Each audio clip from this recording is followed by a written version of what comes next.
ఓం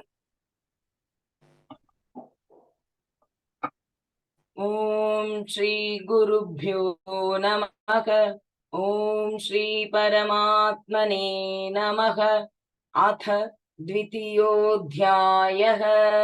సాంఖ్యయోగः. సంజయ ఉవాచ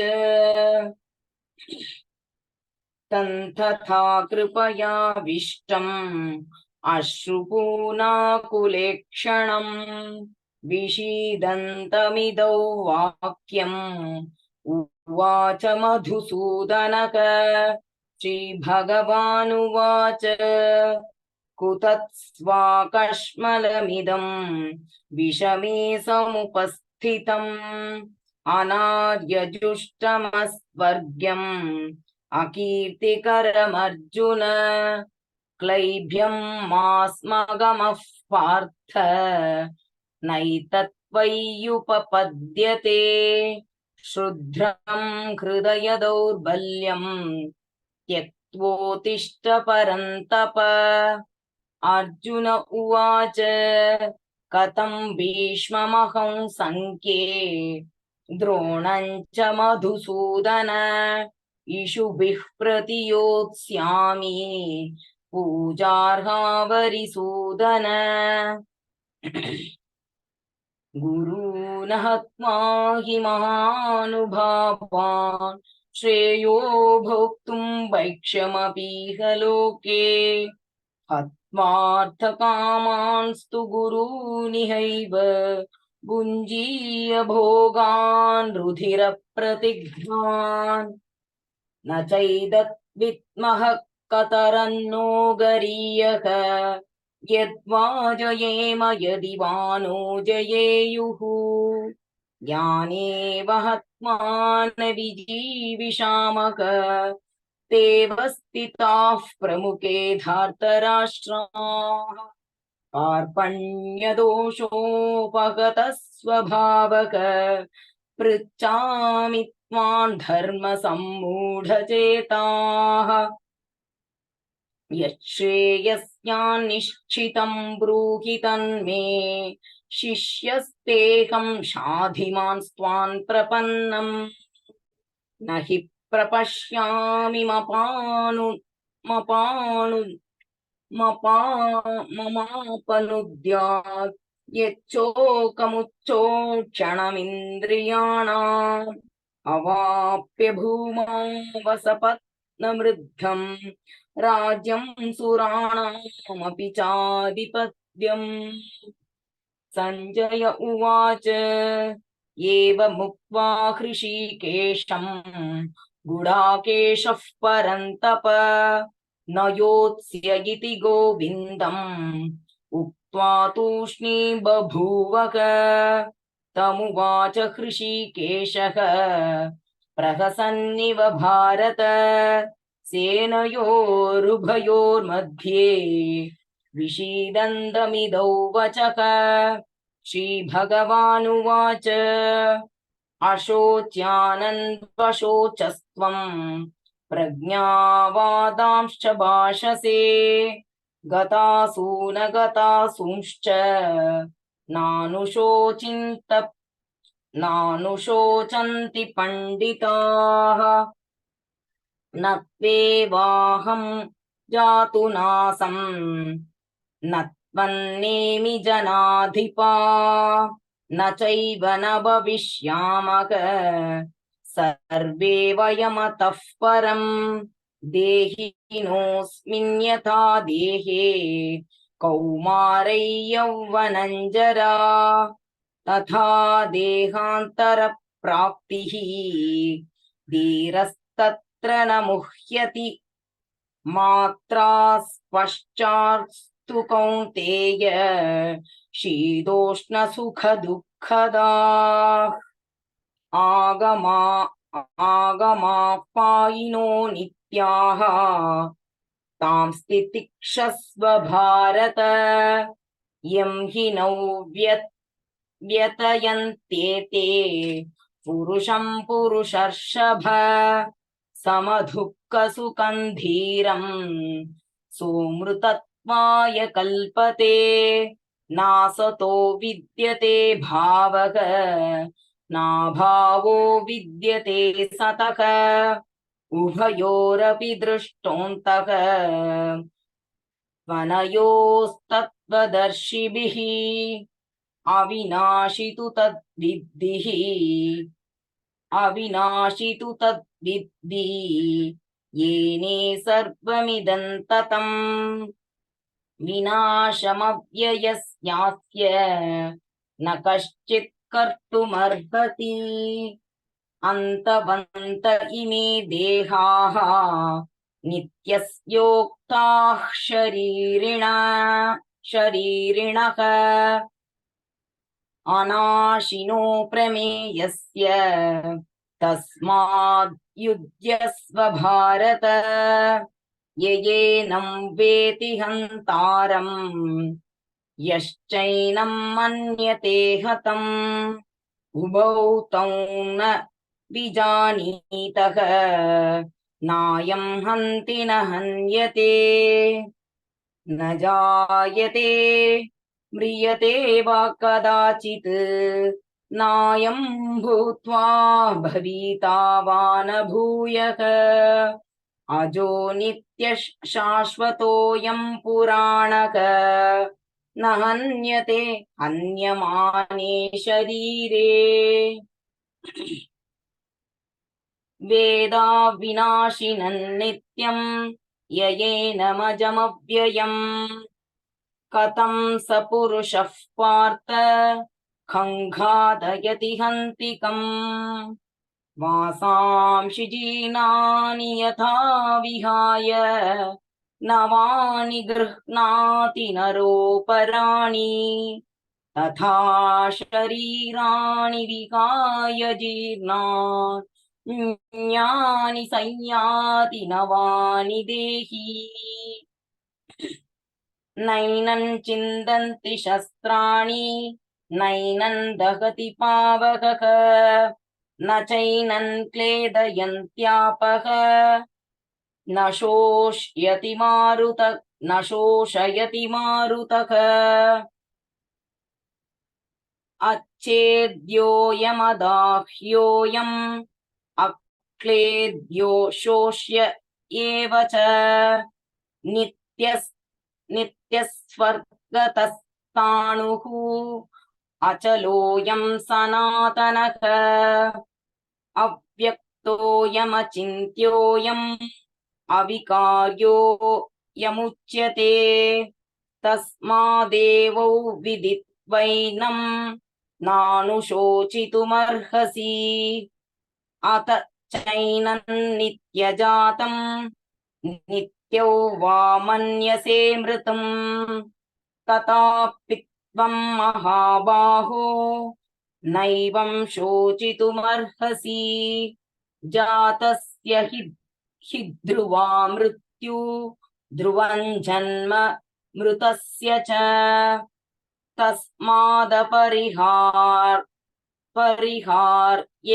परिहार्यते न त्वं शोचितुमर्हसि अव्यक्तादीनि भूतानि व्यक्तमध्यानि भारत अव्यक्तनिधनान्येव तत्र का परिदेवना आश्चर्यवत् पश्यति कश्चिदेनम् आश्चर्यवत् पश्यतीति कश्चिदेनम् आश्चर्यवत् वदति तथैव चान्यः आश्चर्यवच्चैनमन्यः शृणोति श्रुत्वाप्येनौ वेद न चैव कश्चित् देहि नित्यवद्योऽयं देहे सर्वस्य भारत तस्मात् सर्वाणि भूतानि न त्वं शोचितुमर्हसि स्वधर्ममपि चावेक्ष्य न विकम्पितुमर्हसि धर्म्याधियुद्धाक्षेयोऽन्यत् क्षत्रियस्य न विद्यते यदृच्छया चोपपन्नं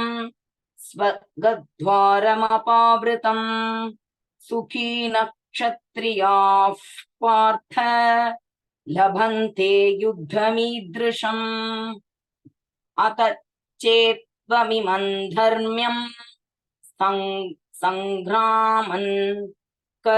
सङ्ग्रामन्न करिष्यसि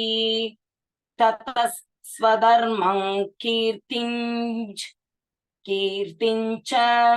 हित्वा पापवमाप्स्यसि अकीर्तिं चापि भूतानि कतस्इष्यन्ति ते व्ययाम् सम्भावितस्य चाकीर्तिः मरणादतिरिच्यते भयाद्रणातु परतम्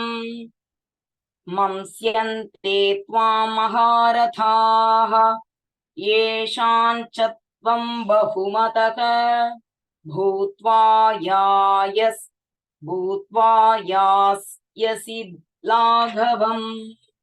अवाच्य वादांश्च बहून् वदिष्यन्ति तवाहिताः निन्दन्तस्तव सामर्थ्यं ततो दुःखतरन्नु किम् हेतो वा प्राप्यसि स्वर्गं जित्वा वा भोक्ष्यसे महीम् तस्मादुत्तिष्ठ कौन्तेय युद्धाय कृतनिश्चयः सुखदुःखे समे कृत्वा लाभालाभौ जयाजयौ ततो युद्धाय युज्यस्व नैकं पापमवाप्स्यसि येषा ते विहिता साङ्ख्ये बुद्धिर्योगे त्विमां शृणु बुद्ध्या युक्तो यया पार्थ कर्मबन्धं प्रहास्यसि नेहाभिक्रमनाशोऽस्ति प्रत्यवायो न विद्यते स्वल्पमप्यस्य धर्मस्य त्रायते महतो भयात् व्यवसायात्मिका बुद्धिः एकेह कुरु नन्दन बहुशाकाह्यनन्दाश्च बुद्धयो व्यवसायिनाम् यामिमां पुष्पिता वाचां प्रवदन्त्यविपश्चितः वेदवादरताः पार्थ नान्यदस्तीति वादिनः कामात्मानस्वर्गपराः जन्मकर्मफलप्रदां क्रियाविशेषबहुला भोगैश्वर्यगतिं प्रति भोगैश्वर्यप्रसक्तानां तयापहृतचेतसां व्यवसायात्मिका बुद्धिः समाधौ न विधीयते त्रैगुण्यविषया वेदाः निस्त्रैगुण्यो भवार्जुन निर्द्वन्द्वो नित्यसत्त्वस्थः निर्योगक्षेम आत्मवान् यावानर्थ उदपाने सर्वतः सम्प्लुतोदके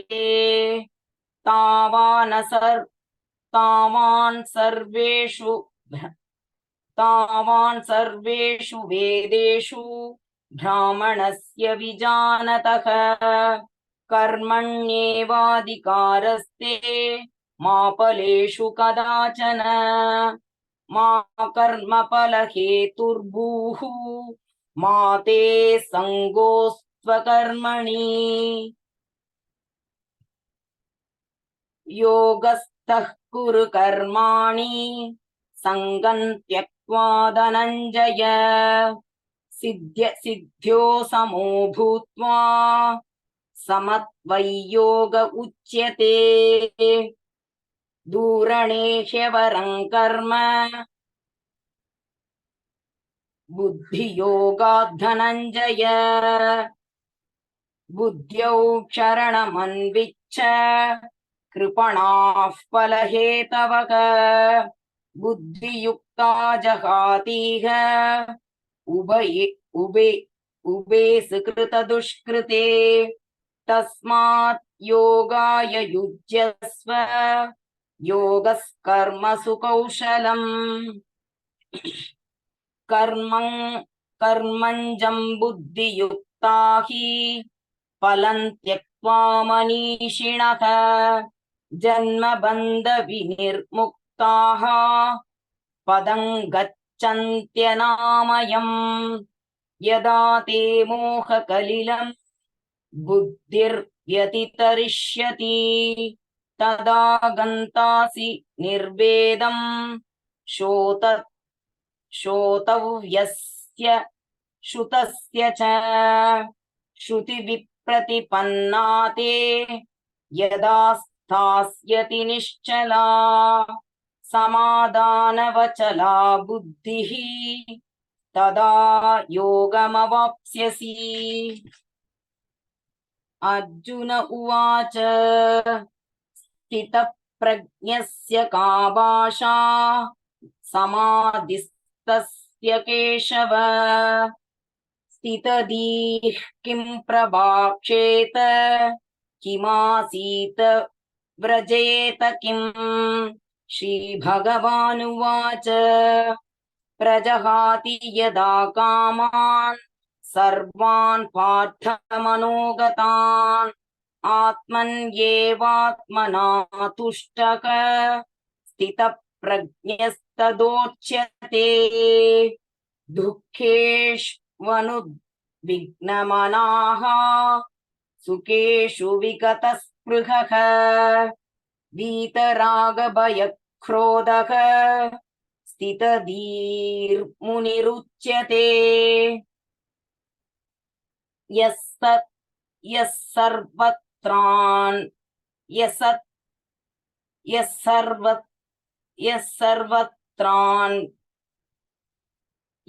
सर्वत्रान् विस्नेहः तत्तत् प्राप्य शुभाशुभम् नाभिनन्दति न द्वेष्टि तस्य प्रज्ञा प्रतिष्ठिता यथा संहरते चायं कूर्मोऽङ्गानीव सर्वशः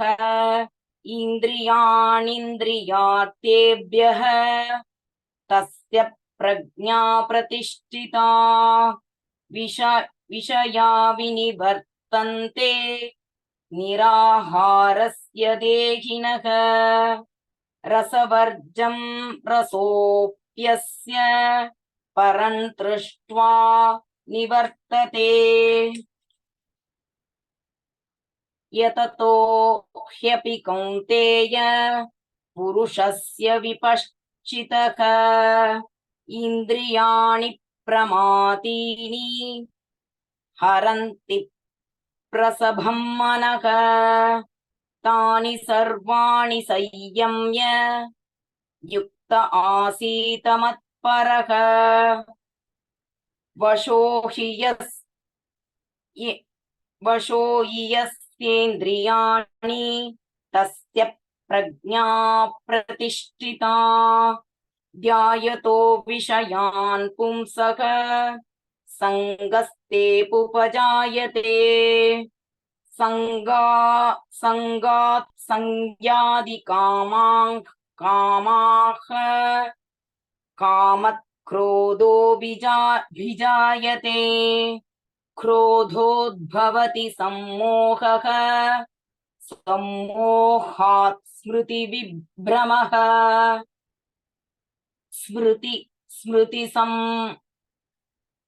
स्मृतिभ्रंहात् बुद्धिनाशः बुद्धिनाशात् प्रणश्यति रागद्वेषवियुक्तैस्तु विषयानिन्द्रियैश्चरन् आत्मवश्यैर्विधेयात्मा प्रसादमधिगच्छति प्रसादे सर्वदुःखानां हानिरस्योपजायते प्रसन्नचेतसो ह्याशु बुद्धिर्पर्यवतिष्ठते नास्ति बुद्धिर्युक्तस्व न चायुक्तस्य भावना न चाभावयतः शान्तिः अशान्तस्य कुतः सुखम् इन्द्रियाणां हि चरतां यन्मनोनुविधीयते तदस्य हरति प्रज्ञां वायुर्नावमिवाम्भसि तस्माद्यस्य महाबाहो विगृहीतानि सर्वशः इन्द्रियाणीन्द्रियार्थेह तस्य प्रज्ञा प्रतिष्ठिता या निशा सर्वभूतानां तस्यां जागृति संयमी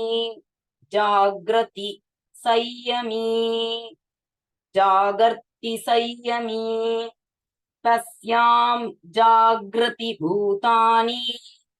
सा निशा पश्यतो मुनेः आपूर्यमाणमचलप्रतिष्ठं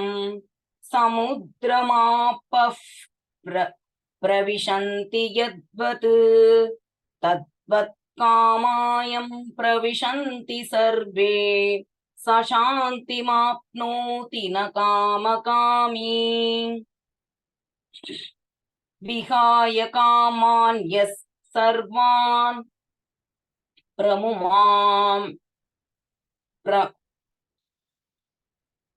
विहाय कामान् यः सर्वान् पुमांश्चरति निःस्पृहः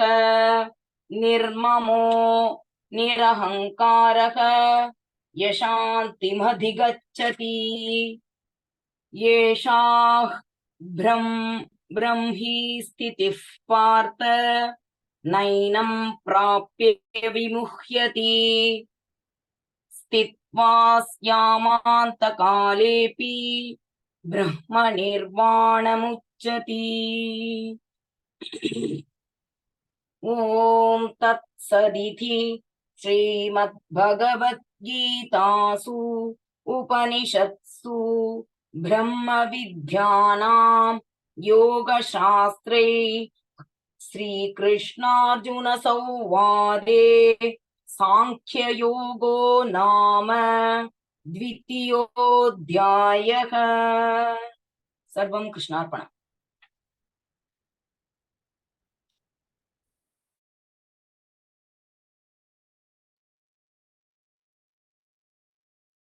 ओम श्री परमात्मने नमः। अथ द्वितीयोऽध्यायः सांख्ययोगः। संजय उवाच तन्तथा कृपयाविष्टम् अश्नुपूर्णाकुलेक्षणम्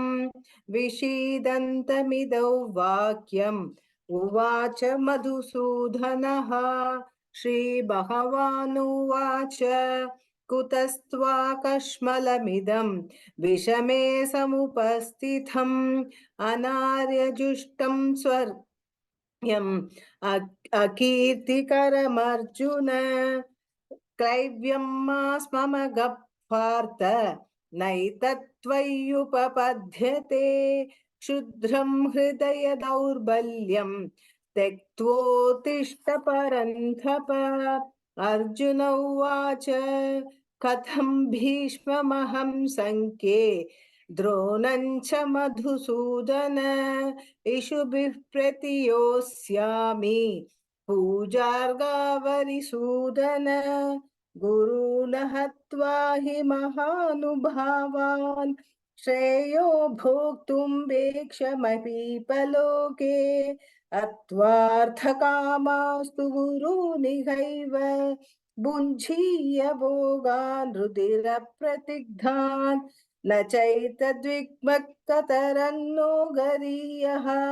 यद्वा जयेम यति वा नो जयेयुः यानेव हत्वा न जिजीविषामः तेव स्थिताः प्रमुखे धार्तराष्ट्राः कार्पण्यदोषोपगतस्वभावः पृच्छामि त्वां धर्मसम्मूढचेताः यच्चेष्टयस्यानिश्चितभूहि तन्मे शिष्यस्तेऽहं शाधिमान् त्वां प्रपन्नम्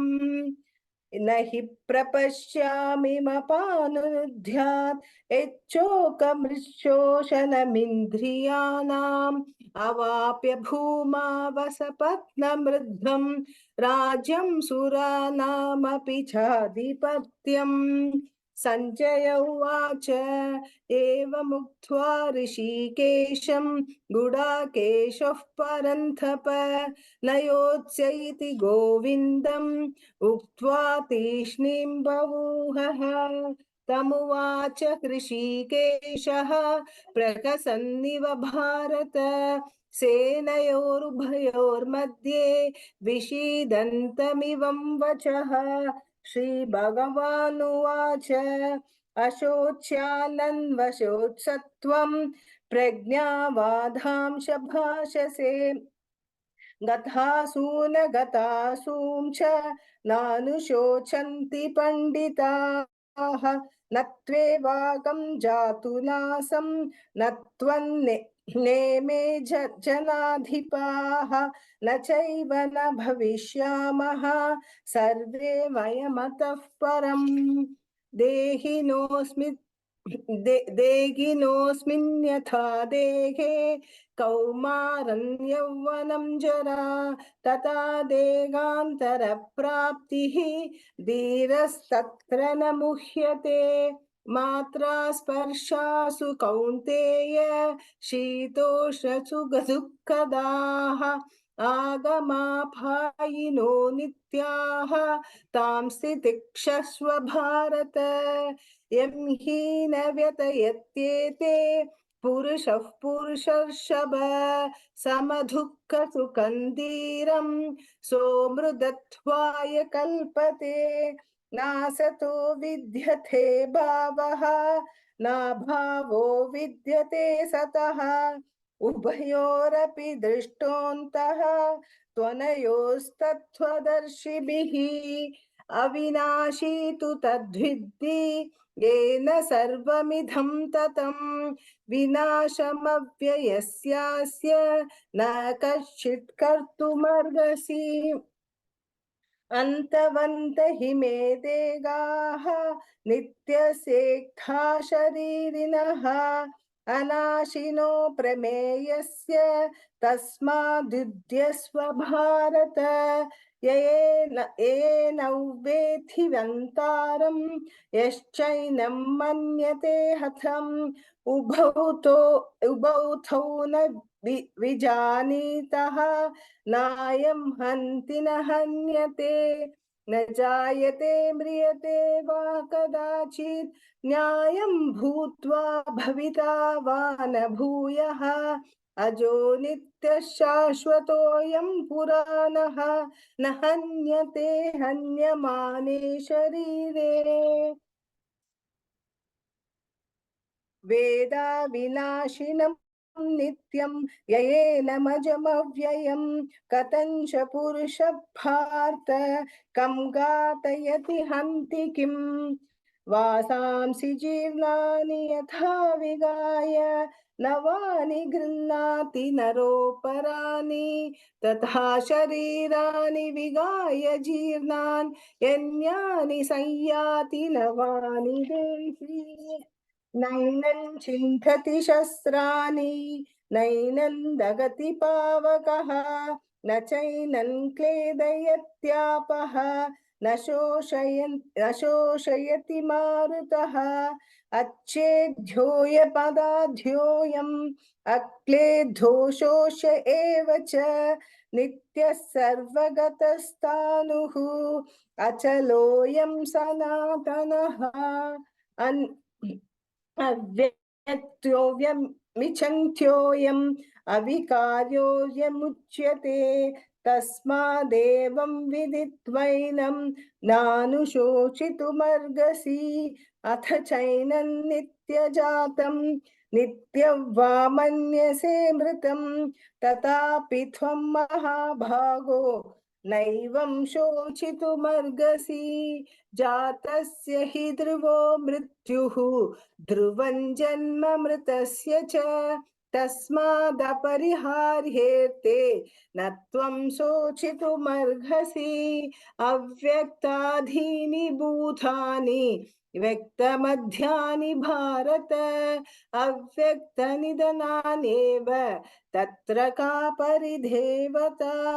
आश्चर्यवत् पश्यति कश्चिदेनम् आश्चर्यवत् वदति तथैव चान्यः आश्चर्यवच्चैनमन्यः शृणोति श्रुत्वाप्येनौ वेद न चैव कश्चित् देहि नित्यमवध्योऽयं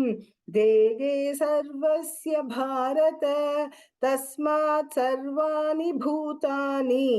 न त्वं शोचितुमर्हसि स्वधर्ममपि सावेक्ष्य न विकम्पितुमर्हसि धर्म्याधियुद्धाश्रेयोऽन्यत् क्षत्रियस्य न विद्यते यदुश्चयाश्चोपपन्नं स्वर्गद्वारमपावृतं सुखिनः क्षत्रियः पार्थ लभन्ते युद्धमीदृशम् अथ चेत्त्वमिमं धर्म्यं सङ्ग्रामं न करिष्यसि ततः स्वधर्मं कीर्तिं च हित्वा पापमवाप्स्यसि अकीर्तिं चापि भूतानि कथयिष्यन्ति ते व्ययां सम्भावितस्य चाकीर्तिः मरणादतिरिच्यते भयाद्रनादुपरतं मत्स्यन्ते त्वां महारथाः येषां च त्वं बहुमतः भूत्वा यास्यसि लाघवम् अवाच्य वादांस बहून् वदिष्यन्ति तवाहिताः निन्दन्तस्तव सामर्थ्यं ततो दुःखतरन्नु किम् हतो वा प्राप्स्यसि स्वर्गं जित्वा वा भोक्ष्यसे महीम् तस्मादुत्तिष्ठ कौन्तेय युद्धाय कृतनिश्चयः सुखदुःखे समे कृत्वा लाभालाभौ जयाजयौ ततो युद्धाय युज्यस्व नैवं पापमवाप्स्यसि एषा ते विहिता साङ्ख्ये बुद्धिर्योगे त्विमां शृणु बुद्ध्या युक्तो यया पार्थ कर्मबन्धं प्रहास्यसि नेहाभिक्रमनाशोऽस्ति प्रत्यवायो न विद्यते स्वल्पमप्यस्य धर्मस्य त्रायते महतो भयात्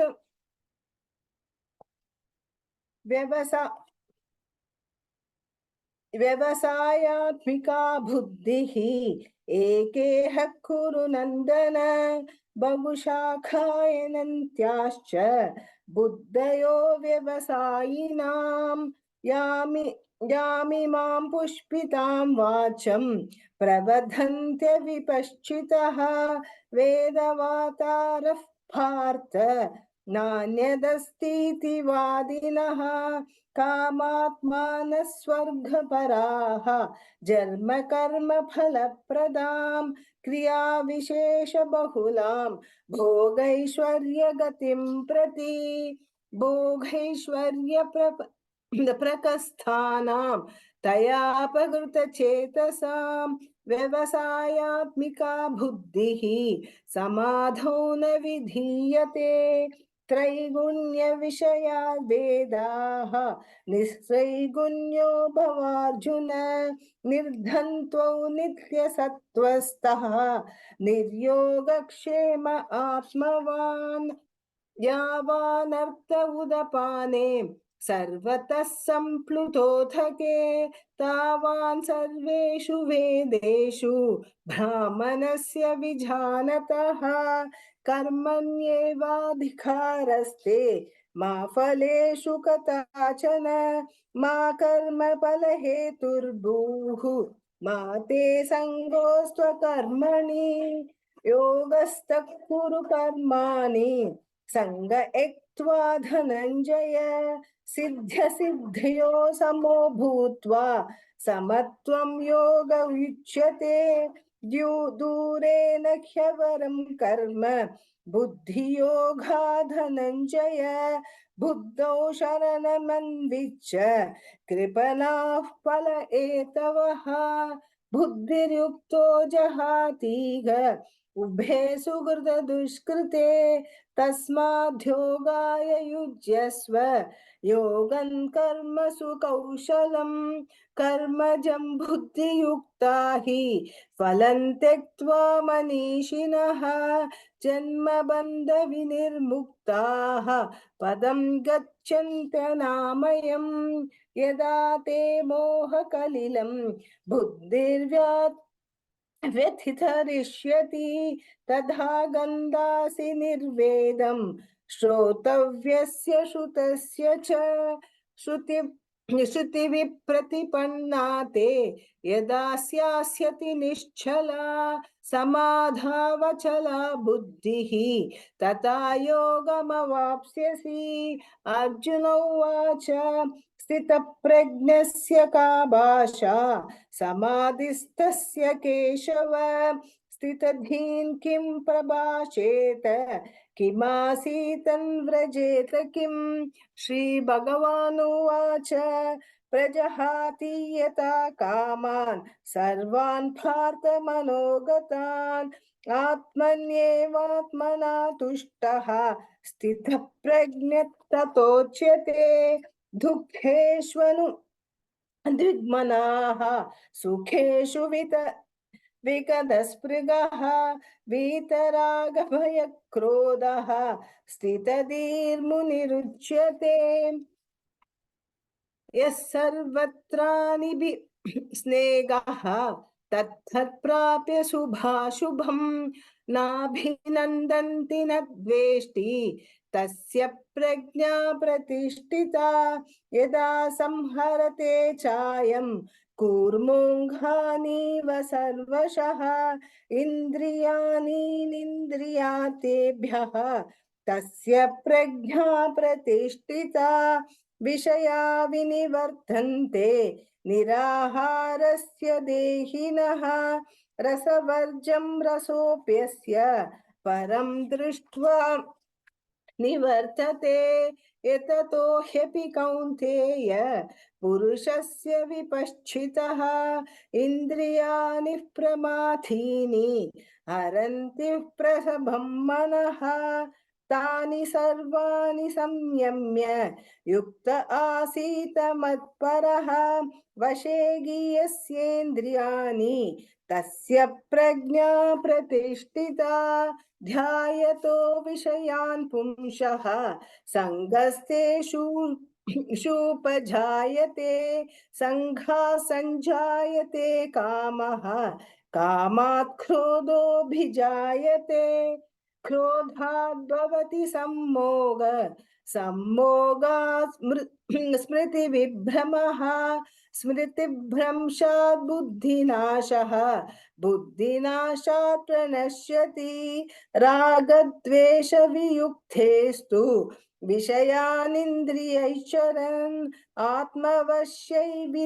विधेयात्मा प्रसादमधिगच्छति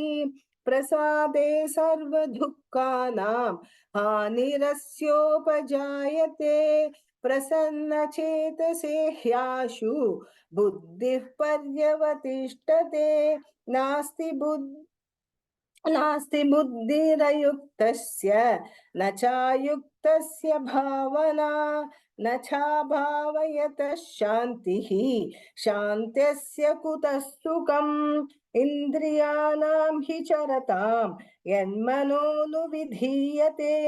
ततस्य हरति प्रज्ञां वायुर्नावमिवाम्भसि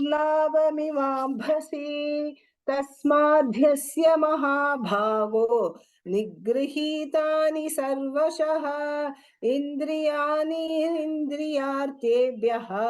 तस्य प्रज्ञा प्रतिष्ठिता या निशा सर्वभूतानां तस्यां जागर्ति संयमी यस्यां जागृति भूतानि सा निशा पश्यतो मुनेः आपूर्यमानमचलं प्रदिष्टं समुद्रमापः प्रविशन्ति यद्वत् तद्वत् कामायं प्रविशन्ति सर्वे शशान्तिमाप्नोति न कामकामी विगाय कामान्य सर्वान् पुमांश्चरति निःस्पृगः निर्ममो निरहङ्कारः स शान्तिमधिगच्छति एषा भ्रामि स्थितिः पार्थ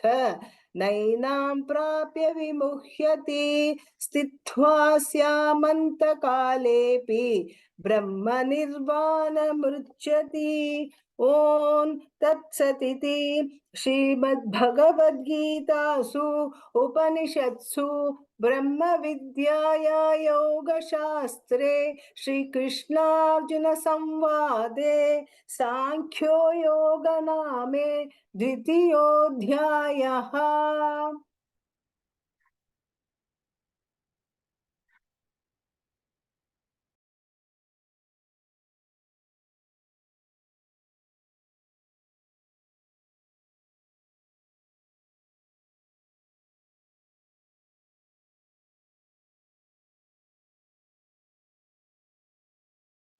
ஆடியோ கேட்கல.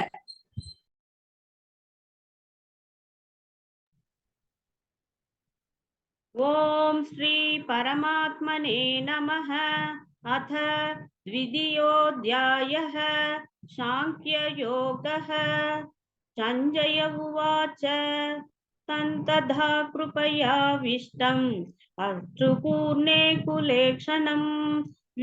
विषितन्तमितौ वाक्यम् उवास मधुसूदनः। श्रीभगवानुवाच कुतस्त्वाकश्मलमितं विषमे समुपस्थितम् अनार्यजुष्टमस्वर्ग्यम् अकीर्तिकरमर्जुन।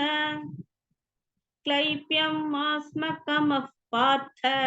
नैतत्त्वय्युपपद्यते शूत्रं हृदयदौर्बल्यं त्यक्त्वोत्तिष्ठ परन्तप।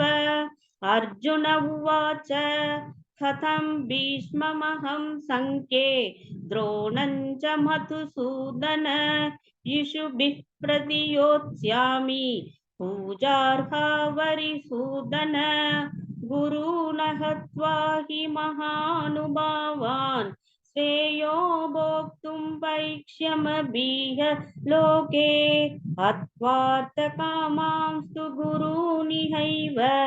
भुञ्जीय भोगान् रुधिरप्रदिक्तान् न चैतद्विद्मः कदरन्तो गरीयः यत्वा जयेम यदि वा नो जयेयुः यानेव हत्वा न जिजीविषामः देवस्थिताः प्रमुखे दार्धराष्ट्राः कार्पण्यदोषो बहदश्वभावः पृच्छामि त्वां धर्मसम्मूढसेदाः यच्छ्रेयस्यान्निश्चितं ब्रूहि तन्मे शिष्यस्तेऽहं चादिमान् त्वां प्रपन्नम् न हि प्रपश्यामि मनुत्यात् यच्चोगमुच्चोषणमिन्द्रियाणाम् अवाप्य भूमा वसपत्नमृतं राज्यं सुराणामभिचाधिपत्यम् सञ्जय उवाच एवमुक्त्वा ऋषिकेशं गुडाकेशः परन्तप न योत्स्य इति गोविन्दं मुक्त्वा तूष्णीं बभूवः तमुवास ऋषिकेशः प्रहसन्निव भारत सेनयोरुभयोर्मध्ये विषीदन्तमितौ वचः श्रीभगवानुवाच अशोच्यानन्वशोऽसस्त्वं प्रज्ञावादां च पाक्षसे कदा सूनुकतासूं च नानुशोसन्ति पण्डिताः न त्वेवाहं जादुनासं न त्वन्नेमे जनाधिपाः न चैव न भविष्यामः सर्वे वयमतः परम् देहिनोऽस्मिन् युता देहे कौमारै यौवनञ्जरा तथा देहान्ध्रप्राप्तिः धीरस्तत्र न मुह्यति मात्रा स्पर्शास्तु कौन्तेय शीतोष्णसुखदुःखदाः आगमापायिनो नित्याः तांस्ति दीक्षस्व भारत यं हि न व्यदयन्त्येते पुरुषर्षभ समदुःखसुखं धीरं सोमृदत्वाय कल्पते नाशदो विद्यते भावः न भावो विद्यते सतः उभयोरपि दृष्टोऽन्तः गणयोस्तत्त्वदर्शिभिः अविनाशि तु तद्विद्धि येन सर्वमिदं ततम् विनाशमव्ययस्यास्य न कश्चित् कर्तुमर्हति अन्तवन्त इमे देहाः नित्यस्योक्ता शरीरिणः अनाशिनो प्रमेयस्य तस्माद्युध्यस्व भारत येन वेति हन्तारं यच्चैनं मन्यते हतम् उभौ दौ न विजानीतः न्यायं हन्ति न हन्यते न जायते म्रियते वा कदाचित् नायं भूत्वा भविता वा न भूयः अजो नित्यः शाश्वतोऽयं पुराणः न हन्यते हन्यमाने शरीरे वेता विनाशिनं नित्यं यन्येनमजमव्ययं हतं च पुरुषः पार्थ संखादयदि हन्दिकम् वासांसि जीर्णानि यदा विहाय नवानि गृह्णाति नरोपराणि तदा शरीराणि विहाय जीर्णान्यन्यानि संयाति नवानि देहि नैनं चिन्तन्ति शस्त्राणि नैनं दहति भावकः न चैनं क्लेदयन्त्यापः न शोषयति मारुतः अच्छेद्यो यत्मतः योऽयम् अक्लेद्यो शोष्य एव च नित्यः सर्वपदस्थाणुः अचलोऽयं सनातनः अव्यक्तोऽयमचिन्त्योऽयम् अविकार्योऽयमुच्यते तस्मादेव विदित्वैनं नानुशोचितुमर्हसि अत सैनं नित्यजातं नित्यं वा मन्यसे मृतं तथापि त्वं महाबाहो नैवं शोचितुमर्हसि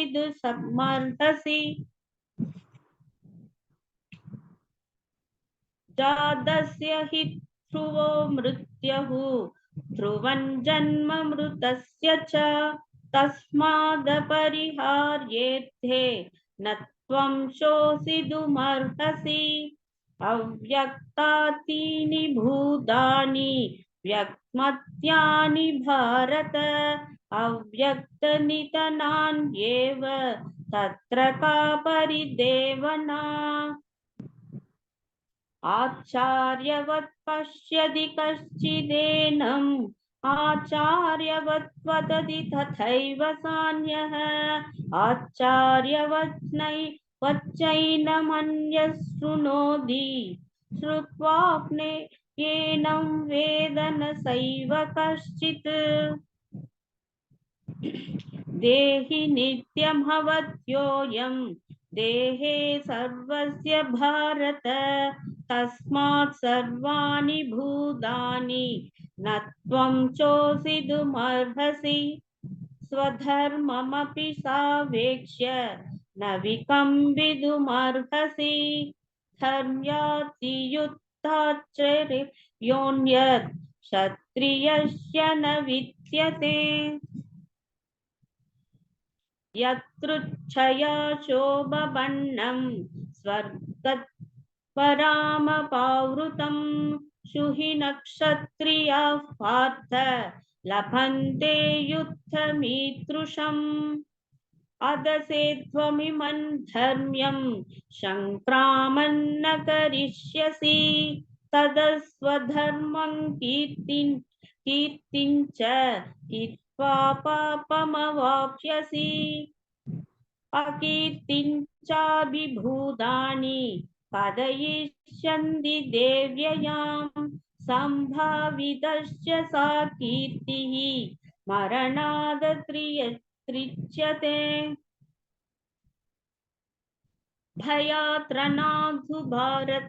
भयात्रनादु भरतं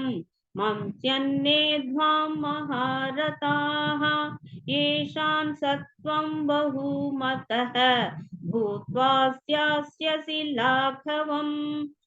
अवाच्यवादां च बहून् वदिष्यन्ति ताविताः नित्यन्तस्व सामर्थ्यं ततो दुःखतरन्नु किम् हतो वा प्राप्स्यसि स्वर्गं जित्वा वा भोक्ष्यसे महीं तस्मात्तिष्ठ कौन्तेय युक्ताय कृतनिश्चयः सुखदुःखे समे कृत्वा लाभालाभौ जयाजयौ ततो युद्धाय युज्यस्व नैवं पापमवाप्स्यसि एषा देवी हिता सांख्ये बुद्धिर्योगे द्विमां शृणु बुद्ध्या युक्तो यया पार्थ कर्मभन्तं प्रहास्यसि नेहाभिक्रमनाशोऽस्ति प्रत्यवायो न विद्यते स्वल्पमप्यस्य धर्मस्य त्रायते महदो भयात् व्यवसायात्मिका बुद्धिः एकेह गुरुनन्दन बहुसाहाह्य नन्दाक्ष बुद्धयो व्यवसायिनाम्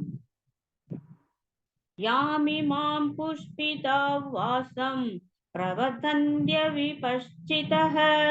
वेदवाता रता पार्थ नान्यदस्ति स्थितिवादिनः कामात्मानस्वर्गपराः जन्म कर्म फलप्रदां क्रियाविशेषबहुलां भोगैश्वर्यगतिं प्रति भोगैश्वर्यप्रसक्तानां दयापहृदसेदसां व्यवसायात्मिका बुद्धिः समाधौ न विधीयते त्रैगुण्यविषया वेदाः निस्त्रैगुण्यो भवार्जुन निद्वन्द्वो नित्यसत्त्वस्थः निर्योगक्षेम आत्मवान् यावानर्थ उतपाने सर्वतः सम्प्लुतोदके तावान् सर्वेषु वेदेषु ब्राह्मणस्य विजानतः कर्मण्येवाधिकारस्ते मा फलेषु कदाचन मा कर्मफलहेतुर्भुः मा देशङ्कोऽस्त्वकर्मणि योगस्थः कुरु कर्माणि सङ्गं त्यक्त्वा धनञ्जय सिद्ध्यसिद्ध्योः समो भूत्वा समत्वयोग उच्यते दूरेण ह्यवरं कर्म बुद्धियोगात् धनञ्जय बुद्धौ शरणमन्विच्छ कृपाणः फलहेतवः बुद्धियुक्तो जहादीह उपेषु कृतदुष्कृते तस्मात् योगाय युज्यस्व योगः कर्मसु कौशलम् कर्मजं बुद्धियुक्ता हि फलं त्यक्त्वा मनीषिणः जन्मबन्धविनिर्मुक्ताः पथं गच्छन्त्य नामयम् यथा देमोहकलिलं बुद्धिर्व्यदितरिष्यति तथा गन्धासि निर्वेदं श्रोतव्यस्य हृदस्य च श्रुति विप्रतिभन्नादे यथा स्थास्यति निश्चला समाधावचला बुद्धिः तथा योगमवाप्स्यसि अर्जुन उवाच स्थितप्रज्ञस्य का भाषा समाधिस्तस्य केशव स्थितधिः किं प्रभाषेद किमासितः प्रचेद किम् श्रीभगवानुवाच प्रजहाति यदा कामान् सर्वान् पार्थमनोगतान् आत्मन्येवात्मना दुष्टः स्थितप्रज्ञस्ततोच्यते दुःखेष्वनुद्विग्नमनाः सुखेषु विगतस्पृहः वीतरागभयक्रोधः स्थितधीर्मुनिरुच्यते यः सर्वत्रानभिस्नेहः तत्तत्प्राप्य शुभाशुभं नाभिनन्दति न द्वेष्टि तस्य प्रज्ञा प्रतिष्ठिता यथा संहरते सायं कूर्मोऽङ्कानीव सर्वशः इन्द्रियाणीन्द्रियार्थेभ्यः तस्य प्रज्ञा प्रतिष्ठिता विषया विनिवर्तन्ते निराहारस्य देहिनः रसवर्जं रसोऽप्यस्य परं दृष्ट्वा निवर्तते यततो ह्यपि कौन्तेय पुरुषस्य विभश्चितः ఇంద్రియాణి ప్రమాదీని హరంది ప్రసభం మనః తాని సర్వాణి సంయమ్య యుక్త ఆసీద మత్పరః వశే హి యస్యేంద్రియాణి తస్య ప్రజ్ఞా ప్రతిష్ఠితా ధ్యాయతో విషయాన్ పుంసః శంకస్తేషుపజాయతే శంకా సంజాయతే కామః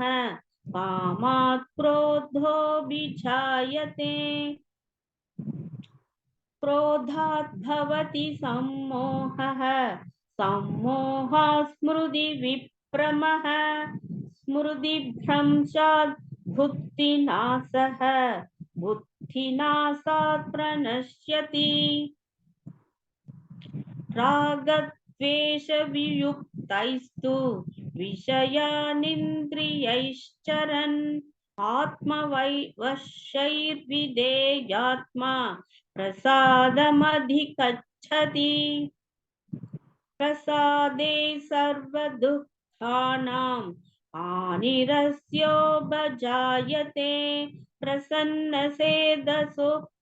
ప్రసన్నసేదసో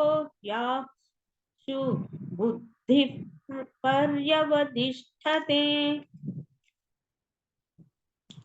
నాస్తి బుద్ధిరయుక్తస్య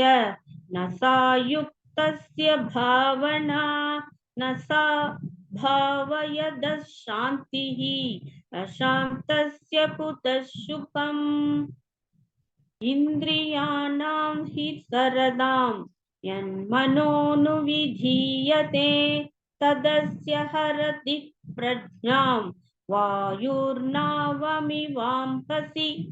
తస్మాత్యస్య మహాబాహో నిగృహీతాని సర్వశః ఇంద్రియాణీంద్రియార్థేభ్యః తస్య ప్రజ్ఞా ప్రతిష్ఠితా యా నిశా సర్వభూతానాం తస్యాంజాకర్తి సంయమీ యస్యాంజాగ్రతి భూతాని సా నిశా పశ్యతో మునేః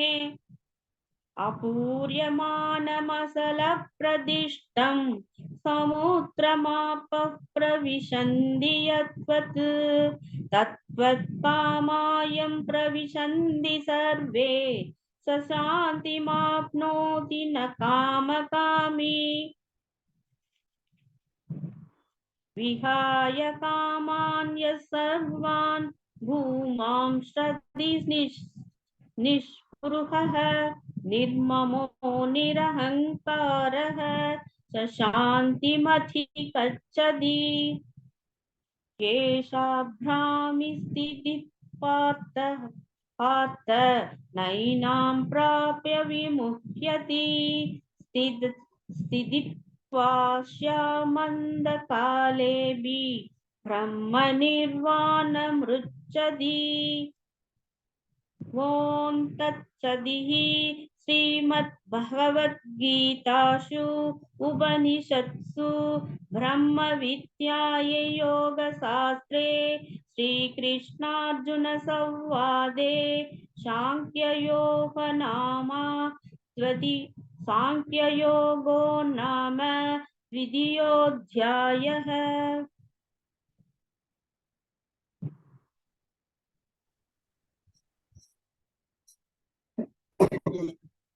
ఓం శ్రీ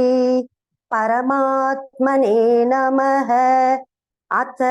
ద్వితీయోऽధ్యాయః సాంఖ్యయోగః. సంజయ ఉవాచ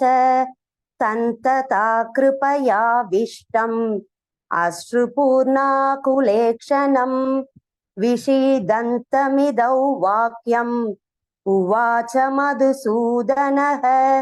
శ్రీభగవానువాచ కుతస్త్వా కష్మలమిదం విషమే సముపస్థితం అనార్యజుష్టమస్వర్గ్యం अकीर्तिकरमर्जुन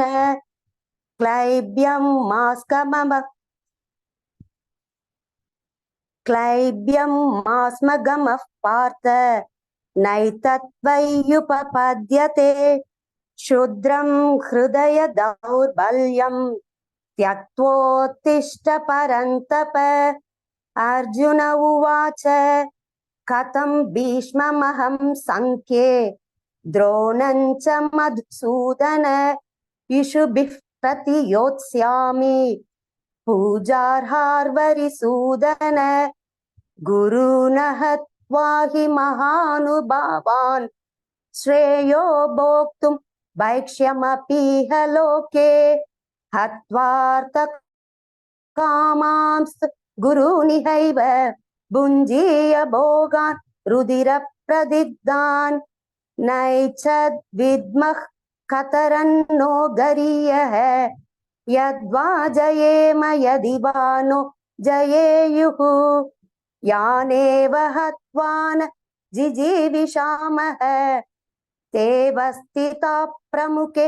धातराष्ट्राः कार्पण्यदोषोपहत स्वभावः पृच्छामि त्वां धर्म सम्मूढचेताः यच्छ्रेयस्यान्निश्चितं ब्रूहि तन्मे शिष्यस्तेऽहं शाधिमान् त्वां प्रपन्नम् न हि प्रपश्यामि ममापनुद्यात् यच्छोकमुच्छोषणमिन्द्रियाणाम् अवाप्य भूमावस पत्नमृद्धं राज्यं सुराणामपि छाधिपद्यम् संजय उवाच एवमुक्त्वा हृषीकेशं गुडाकेशः परन्तप न योत्स्य इति गोविन्दम् उक्त्वा तूष्णीं बभूवः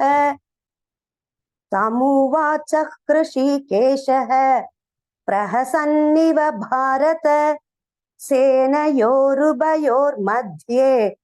विषीदन्तमिदौ वच श्रीभगवानुवाच अशोच्यानन्वशोचस्त्वं प्रज्ञावादांश भाषसे गतासून् गतासूं च नानुशोचन्ति पंडिताः न त्वे वाहं जातु नासं न त्वन्नेमे जनाधिपाः न चैव न भविष्यामः सर्वे वयमतः परं देहिनोऽस्मिन् यथा देहे कौमारं यौवनं जरा तथा देहान्तरप्राप्तिः धीरस्तत्र न मुह्यति मात्रा स्पर्शास्तु कौन्तेय शीतोष्ण सुख दुःखदाः आगमापायिनो नित्याः तान् तितिक्षस्व भारत न हिं नव्यत यन्त्येते पुरुषं पुरुषर्षभ समदुःख सुखं धीरं सोमृतत्वाय कल्पते नासतो विद्यते भावः नाभावो विद्यते सतः उभयोरपि दृष्टोऽन्तः त्वनयोस्तत्त्वदर्शिभिः अविनाशि तु तद्विद्धि येन सर्वमिदं ततं विनाशमव्ययस्यास्य न कश्चित् कर्तुमर्हसि अन्तवन्त इमे देहा नित्यस्योक्ता शरीरिणः अनाशिनो प्रमेयस्य तस्माद्युध्यस्व भारत ययेनवेति हन्तारं यश्चैनं मन्यते हतम् उभौ तौ न विजानीतः नायं हन्ति न हन्यते न जायते म्रियता वा कदाचित् नायं भूत्वा भविता वा न भूयः अजो नित्यः शाश्वतोऽयं पुराणः न हन्यते हन्यमाने शरीरे वेदा विनाशिनन् नित्यं ययेनमजमव्ययम् कथं स पुरुषः पार्थ कङ्घायति हन्तिकम् वासांसि जीर्णानि यथा विहाय नवानि गृह्णाति नरोपराणि तथा शरीराणि विहाय जीर्णान्यन्यानि संयाति नवानि देहि नैनं चिन्तन्ति शस्त्राणि नैनं दहति पावकः न चैनं क्लेदयन्त्यापः न शोषयति मारुतः अच्छेद्योऽयमदाह्योऽयम् अक्लेद्योषोऽस्य एव च नित्यः सर्वगतः सानुः अचलोऽयं सनातनः अव्यक्तोऽयमचिन्त्योऽयम् अविकार्यो यमुच्यते तस्मादेव विदित्वैनं नानुशोचितुमर्हसि अथ चैनं नित्यजातं नित्यौ वा मन्यसे मृतं तथापि त्वं महाबाहो नैवं शोचितुमर्हसि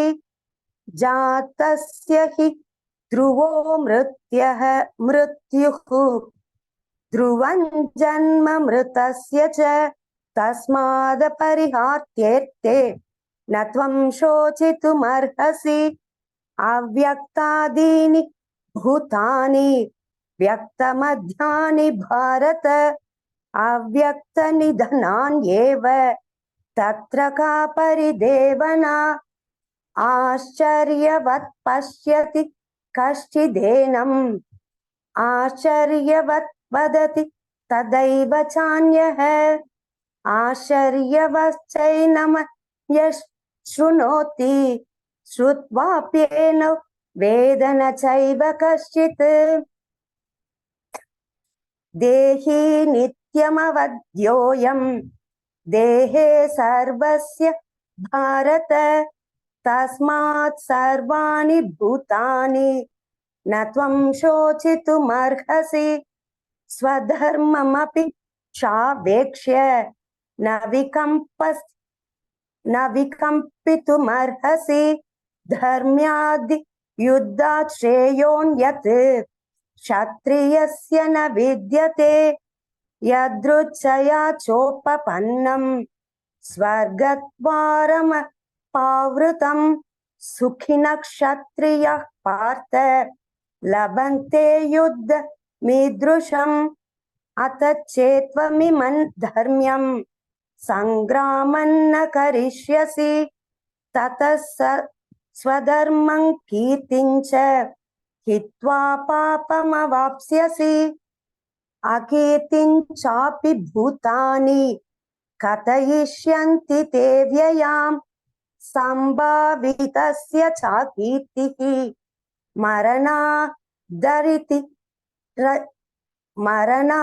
मरणादतिरिच्यते भयाद्रणादुपरतं मन्स्यन्ते त्वां महारथाः येषां च त्वं बहुमतः भूत्वा यास्यसि लाघवम् अवाप्स्य वादांश्च बहून् वदिष्यन्ति तवाहिताः निन्दन्तस्तव सामर्थ्यं ततो दुःखतरन्नु किम् हतो वा प्राप्स्यसि स्वर्गं जित्वा वा भोक्ष्यसे महीम् तस्मादुत्तिष्ठ कौन्तेय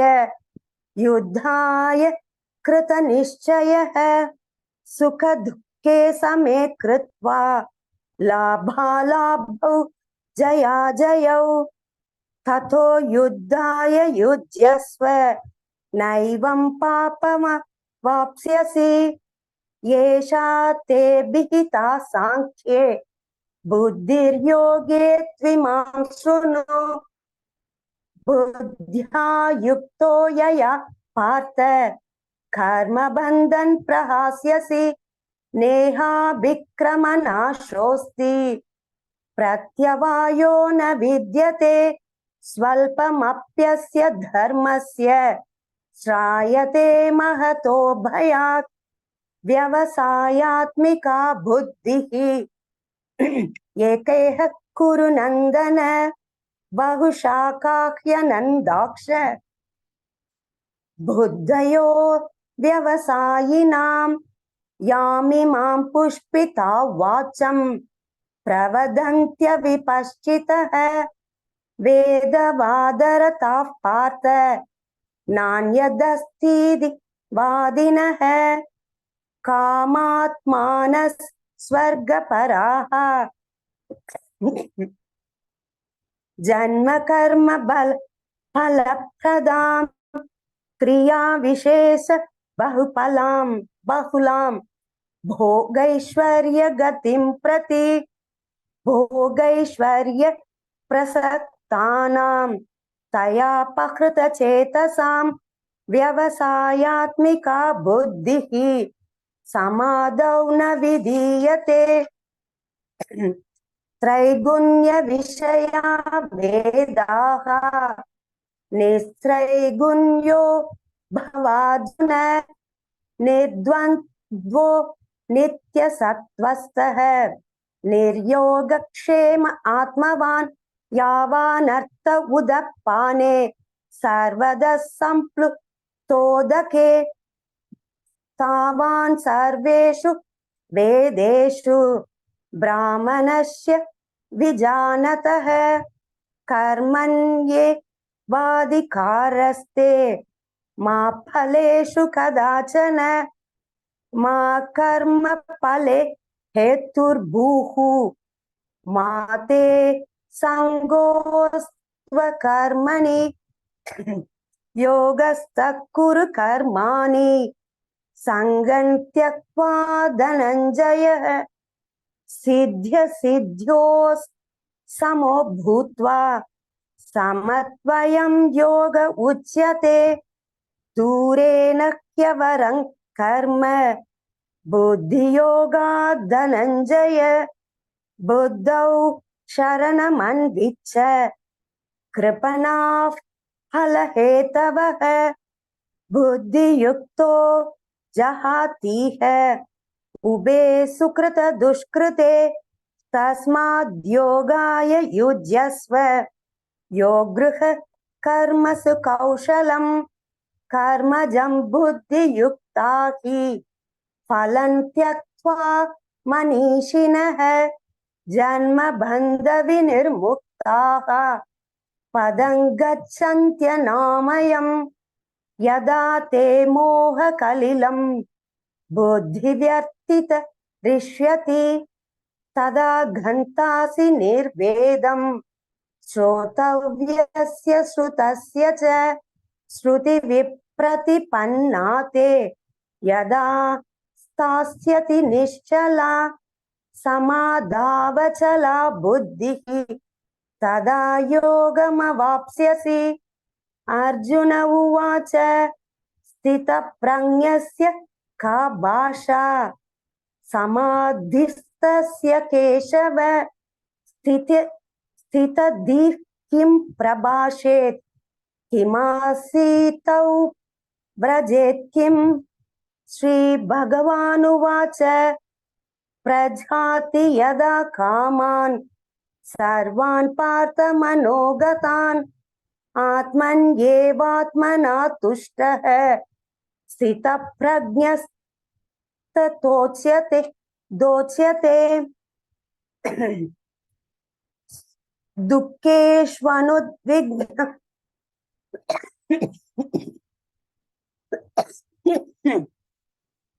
दुःखेष्वनुद्विग्नमनः सुखेषु विगतस्पृहः वीतरागभयो क्रोधः स्थितधीर् मुनुरुच्यते यः सर्वत्रान्विस्नेहः तत्तत् प्राप्य शुभाशुभं नाभिनन्दति न द्विष्टि तस्य प्रज्ञा प्रतिष्ठिता यदा संहरते चायं कूर्मोऽङ्गानिव सर्वशः इन्द्रियाणीन्द्रियार्थेभ्यः तस्य प्रज्ञा प्रतिष्ठिता विषया विनिवर्तन्ते निराहारस्य देहिनः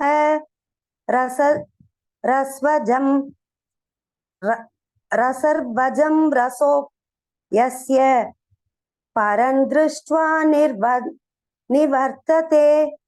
यततो ह्यपि कौन्तेय पुरुषस्य विपश्चित इन्द्रियाणि प्रमाथीनि हरन्ति प्रसभं मनः तानि सर्वाणि संयम्य युक्त आसीत् मत्परः वशे हि यस्येन्द्रियाणि तस्य प्रज्ञा प्रतिष्ठिता ध्यायतो विषयान् पुंसः संगस्तेषुपजायते संगात् संजायते कामः कामात् क्रोधात् विजायते क्रोधात् भवति सम्मोहः सम्मोहात् स्मृति विभ्रमः स्मृति भ्रंशात् बुद्धिनाशः बुद्धिनाशात् प्रणश्यति रागद्वेषवियुक्तैस्तु विषयानिन्द्रियैश्चरन् आत्मवश्चै विधेयात्मा प्रसादमधिगच्छति प्रसादे सर्वदुःखानां हानिरस्योपजायते प्रसन्नचेतसो ह्याशु बुद्धिः पर्यवतिष्ठते नास्ति बुद्धिरयुक्तस्य न चायुक्तस्य भावना न चाभावयतः शान्तिः अशान्तस्य कुतः सुखम् इन्द्रियाणां हि चरतां